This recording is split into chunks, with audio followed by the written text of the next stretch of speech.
In the last lesson, we defined a create event on the entry editor component with define emits.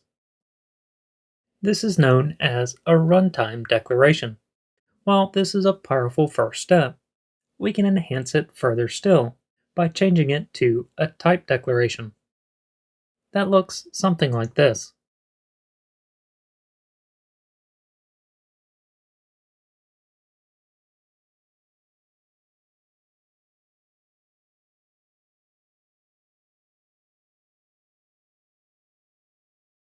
Okay, I know that this might look just a little scary.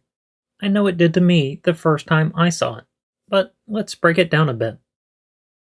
The less than and greater than symbols mean that we're using type assertion.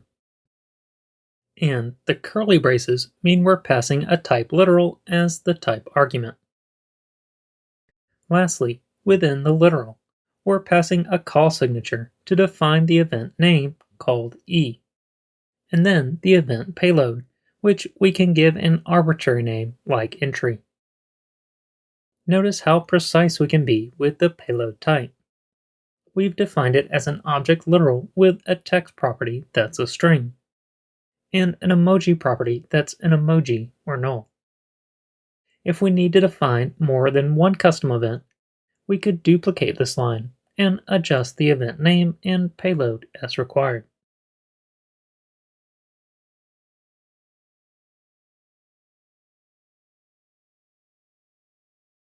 However, our use case doesn't call for that, so I'll just remove that second event.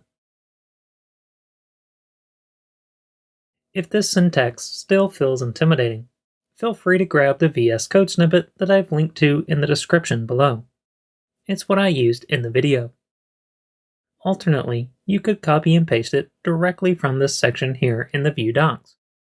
I've left a link to that as well.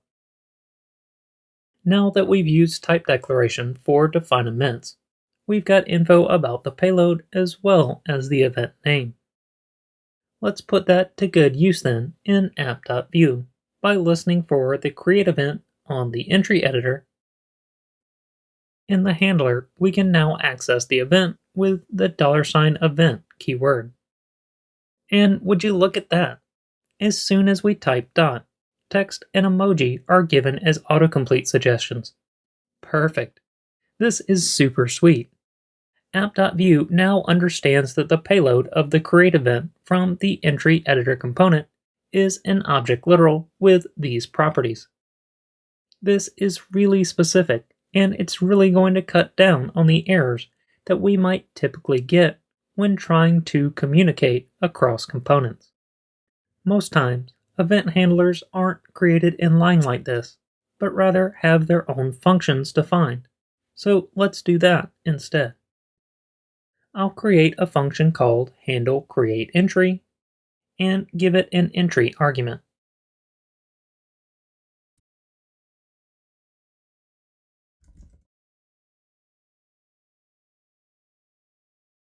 As you might expect, TypeScript doesn't like that our function argument is implicitly typed as any.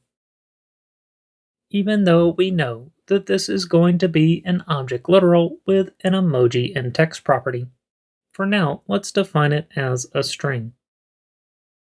And then in the function body, I'll just console log entry so that nothing complains about unused variables.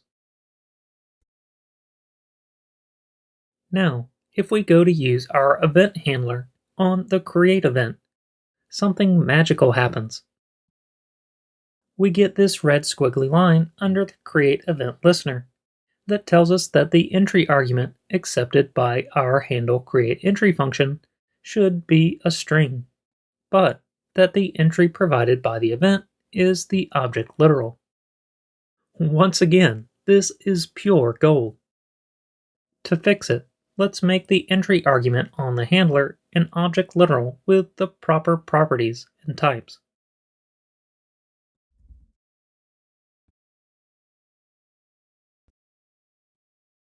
And VS Code actually auto-imported the type for me. Nice. More importantly, the error on the create event listener is gone. At this point, Declaring types with this object literal is getting a bit verbose, redundant, and just plain messy. Therefore, this is the perfect time to create a new interface for a journal entry. We'll do that in the next lesson.